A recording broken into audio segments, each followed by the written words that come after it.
ഈശോ മിശിഹായ്ക്ക് സ്തുതിയായിരിക്കട്ടെ. ഞാൻ മാണിപ്പറമ്പിലച്ചൻ. നവംബർ 26 വിശുദ്ധ സിരീസിയൂസ് മാർപ്പാപ്പ. വിശുദ്ധ സിരീച്ചിയൂസ് എന്നും പറയും മാർപ്പാപ്പ. സഭയുടെ 38ാമത്തെ മാർപ്പാപ്പയാണ് സിരീച്ചിയൂസ്. 384 മാർപ്പാപ്പയെ തിരഞ്ഞെടുക്കപ്പെട്ടു. 399 വരെയായിരുന്നു പാപ്പയായിട്ട്, അത് മരണം വരെ ആയിരുന്നു മാർപ്പാപ്പയായിരുന്നത്. തിബുർസിയസ് എന്ന ഒരാളുടെ മകനായിരുന്നു സിരീച്ചിയൂസ്. ആദ്യം ലെക്ടറായിരുന്നു, പിന്നെ ഡീക്കനായി, പിന്നെയാണ് വൈദികനായി മാർപ്പാപ്പയായി തിരഞ്ഞെടുക്കപ്പെടുന്നത്. മിലാനിലെ വിശുദ്ധ അംബ്രോസിൻ്റെ വലിയ അടുത്ത സുഹൃത്തായിരുന്നു സിരീച്ചിയൂസ്.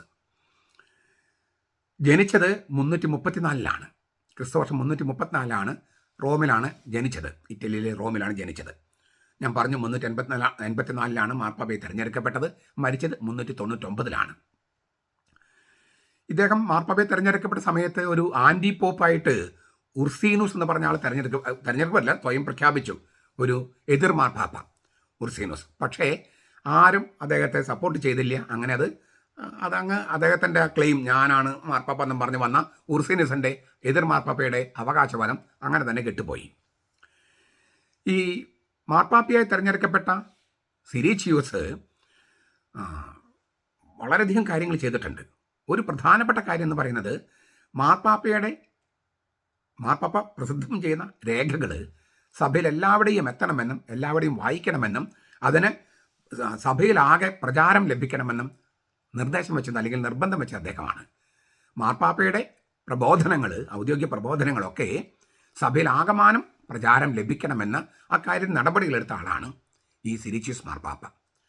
നമ്മൾ ഈ എറണാകുളം അങ്കമാലി അതിരൂപതയിൽ മെത്രാന്മാരുടെ ഇടയലേഖനങ്ങളോ മാർപ്പാപ്പയുടെ കത്തുകളൊന്നും വായിക്കാത്ത ഒരവസ്ഥയുണ്ട്.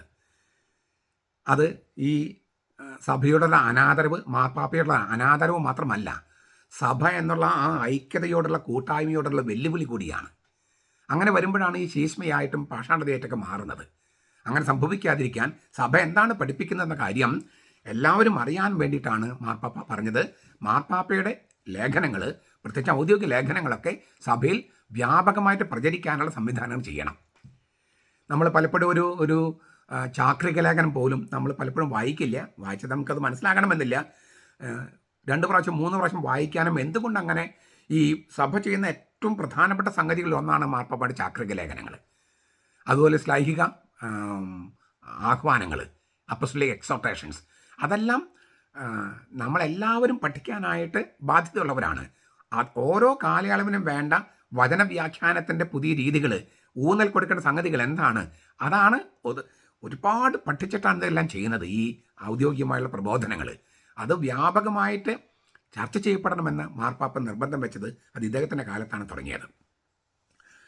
രണ്ടാമത്തെ ഒരു കാര്യം ഉള്ളതാണ്, ഈ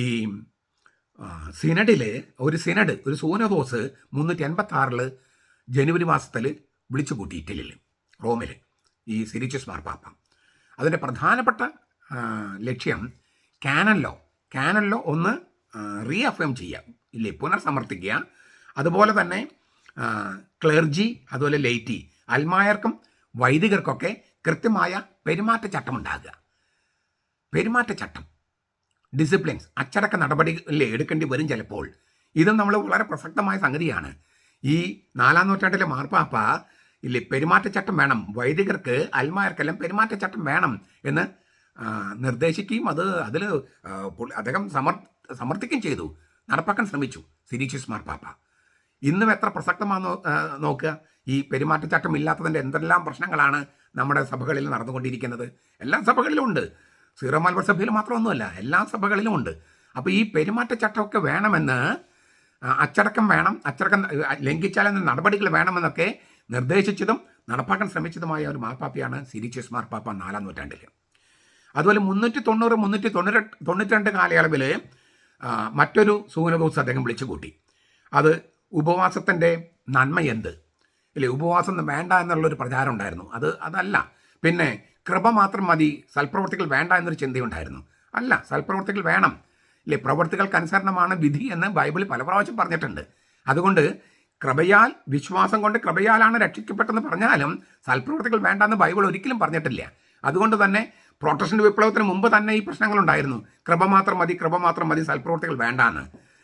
4-ാം നൂറ്റാണ്ടിൽ അല്ല, സൽപ്രവൃത്തികളും വേണമെന്ന് വളരെ വ്യക്തമായ ബൈബിളിലെ വചനങ്ങളുടെ അടിസ്ഥാനത്തിൽ സ്ഥാപിക്കാൻ ഒരു സൂനദോസ് വിളിച്ചു കൂട്ടിയ ആളാണ് സിരിച്ചിയസ് മാർപ്പാപ്പ.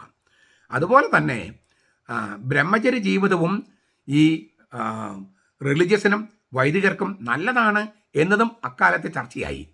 അതായത് പത്രോസ് കല്യാണം കഴിച്ചതുകൊണ്ട് അച്ഛന്മാരെല്ലാം കല്യാണം കഴിക്കണമെന്ന് പറഞ്ഞു നടക്കുന്ന ആൾക്കാരുണ്ടല്ലോ. പത്രോസിനെ അനുഗമിക്കാനാണോ കർത്താവ് ആവശ്യപ്പെട്ടത്? അതോ കർത്താവിനെ അനുഗമിക്കാനാണോ? കർത്താവ് കല്യാണം കഴിച്ചിരുന്നോ? കർത്താവിന് ഭാര്യയും പിള്ളേരുണ്ടായിരുന്നോ? ഇല്ല. നിങ്ങൾ എന്നെ അനുഗമിക്കുന്നല്ലേ കർത്താവ് പറഞ്ഞത്. മാത്രമല്ല പൗലോസിലേക്ക് പറയുന്നുണ്ട്, നിങ്ങളെല്ലാവരും എന്നെ പോലെ ആയിരുന്നെങ്കിൽ, അതായത് എന്നോട് പോലെ കല്യാണം കഴിക്കാതിരുന്നെങ്കിൽ എന്ന് പറയുന്നുണ്ട്. കന്യകമാർ കർത്താവിനെ എങ്ങനെ പ്രീതിപ്പെടുത്താമെന്ന് ആലോചിച്ച് നടക്കുന്നു. കല്യാണം കഴിഞ്ഞവർ ഭാര്യ എങ്ങനെ പ്രീതിപ്പെടുത്താം, ഭർത്താവിനെ എങ്ങനെ പ്രീതിപ്പെടുത്താം, അവരുടെ ഹൃദയം വിഭജിക്കപ്പെട്ടിരിക്കുന്നതൊക്കെയാണ്. യെശയ്യാ പ്രവാചകന്റെ പുസ്തകത്തിൽ തന്നെ പറഞ്ഞിട്ടുണ്ട്, ഷണ്ഡന്മാർക്ക് ദേവാലയത്തിൽ അതായത് ബ്രഹ്മചാരികൾക്ക് ദേവാലയത്തിൽ ഉന്നതമായ സ്ഥാനമുണ്ടെന്ന്. അവൻ പുഷ്പിക്കാത്ത മരം പോലെയാണെന്ന് കരുതാതിരിക്കട്ടെ എന്നൊക്കെ പറഞ്ഞിട്ട് യെശയ്യായുടെ ഗ്രന്ഥത്തിലുണ്ട്. ചുരുക്കത്തിൽ ഈ ബ്രഹ്മചര്യ ജീവിതം എന്ന് പറയുന്നത് വളരെ പ്രസക്തമാണെന്നും വൈദികർക്കും സന്യാസികൾക്ക് അത് വേണമെന്നെല്ലാം ചർച്ചകൾ തുടങ്ങിയ, അല്ലെങ്കിൽ അതൊക്കെ ചർച്ച ചെയ്യാൻ വേണ്ടി ഒരു സൂനദോസ് വിളിച്ച ആളാണ് സിരിച്ചിയസ് മാർപ്പാപ്പ. പിന്നെ അക്കാലത്ത് വളരെ ശക്തമായി വന്നിരുന്ന ഒരു പാഷാണ്ഡതയായിരുന്നു മാനിക്കൈൻസ്. ഈ മാനിക്കൈൻസിൻ്റെ പ്രധാനപ്പെട്ട ഒരു പ്രശ്നം എന്ന് പറയുന്നത്, സൃഷ്ടി നടത്തിയത് 2 ആൾ ചേർന്നിട്ടാണ്, ദൈവവും സാത്താനും. എങ്ങനെയുണ്ട്? അതായത് നന്മ സൃഷ്ടിച്ചത് ദൈവമാണ്, പക്ഷേ തിന്മ വന്നത് സാത്താൻ. അതുപോലെ തന്നെ ആത്മാവ് നല്ലതാണെങ്കിലും ശരീരം തിന്മയാണ്. ഇതൊക്കെയാണ് മാനിക്കേസത്തിൻ്റെ മാനിക്കേവസ് എന്നൊക്കെയാണ് അദ്ദേഹത്തിൻ്റെ പേര്. ഈ 4-5 നൂറ്റാണ്ടുകളിൽ പേർഷ്യയിലുണ്ടായ ഒരു പാഷാണ്ഡതയാണത്. അത് പതുക്കെ പാശ്ചാത്യ ലോകത്തേക്ക് വന്നു കഴിഞ്ഞപ്പോൾ അതിനെ എതിർക്കാൻ കൂടിയാണ് ഈ സൂനദോസ് സിരിച്ചിയസ് മാർപ്പാപ്പ വിളിച്ചു കൂട്ടിയത്. അതായത് പ്രപഞ്ച സൃഷ്ടിക്ക് 2 പ്രമാണ തത്വങ്ങളുണ്ടായിരുന്നു. ഒന്ന് നന്മ, ഒന്ന് തിന്മ. ഒന്ന് ദൈവം, മറ്റു സാത്താൻ. നന്മ സൃഷ്ടിച്ചത് ദൈവമാണെന്നും തിന്മ സൃഷ്ടിച്ചത് സാത്താനാണെന്നും, അതുകൊണ്ട് 2 ദൈവങ്ങൾ, സാത്താൻ ഒരു ദൈവം, ദൈവം ഒരു ദൈവം. ആ തരത്തിലാണ് മാനിക്കൈൻസ് വന്നത്. അതിന് ഭയങ്കര സ്വാധീനം ഉണ്ടായിരുന്നു. 9 കൊല്ലം വിശുദ്ധ ആഗസ്തീനോസ് മാനിക്കയൻ പാഷാണ്ഡതയിലായിരുന്നു.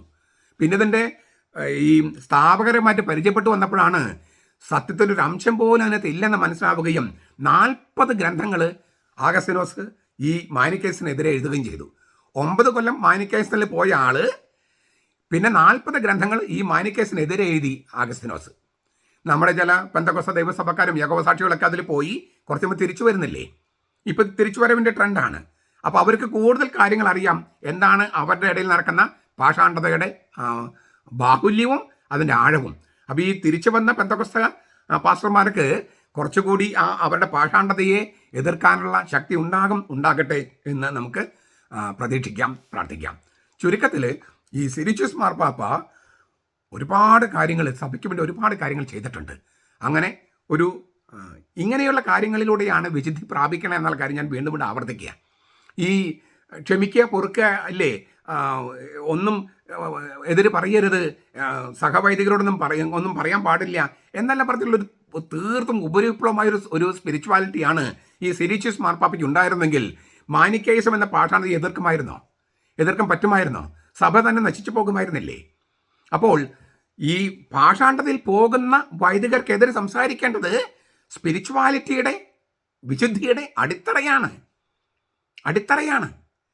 അല്ലാതെ എല്ലാം ക്ഷമിക്കുക, പൊറുക്കുക അങ്ങനെയല്ല വിശുദ്ധരാകുക. കർത്താവിൻ്റെ വചനത്തോടും സത്യവിശ്വാസത്തോടും കൂറ് പുലർത്തിക്കൊണ്ടേ അതിന് എതിരെ നിൽക്കുന്നവർക്കെതിരെ പ്രവർത്തിച്ചുകൊണ്ടേ നമുക്ക് വിശുദ്ധി പ്രാപിക്കാൻ പറ്റൂ. അതാണ് ശരിക്കുള്ള വിശുദ്ധി. അത്തരമൊരു വിശുദ്ധി നമുക്ക് എല്ലാവർക്കും ഉണ്ടാകട്ടെ. പ്രത്യേകിച്ചും ഈ സിരിച്ചിയസ് മാർപ്പാപ്പയുടെ തിരുനാൾ ആഘോഷിക്കുമ്പോൾ നമ്മുടെ കർത്താവ് ഈശോ മിശിഹായുടെ കൃപയും പിതാവായ ദൈവത്തിൻ്റെ സ്നേഹവും പരിശുദ്ധാത്മാവിൻ്റെ സഹവാസവും നാം എല്ലാവരോടും കൂടി ഉണ്ടായിരിക്കട്ടെ, ഇപ്പോഴും എപ്പോഴും എന്നേക്കും. ആമേൻ.